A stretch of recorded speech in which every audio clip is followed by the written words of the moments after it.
সেদিন ভোরে বুকের গভীরে শুনেছি জমে থাকা নীল বেদনারা ডাকে।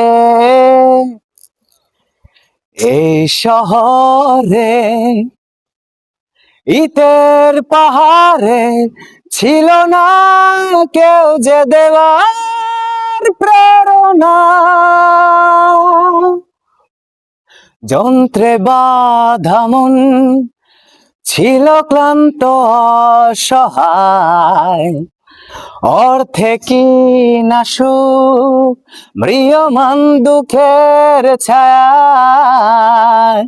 যন্ত্রে বাঁধা মন ছিল ক্লান্ত অসহায়, অর্থে কে না সুখ ম্রিয়মান দুঃখের ছায়ায়। আর নয় সময় উদ্দেশ্যহীন মিছিলে, তুমি সেই পূর্ণতা আমার অনুভবে। আর নয় আধার, তুমি স্বপ্ন দেখে নিলে ভরে মন অন্তহীন রঙিন এক উৎসবে।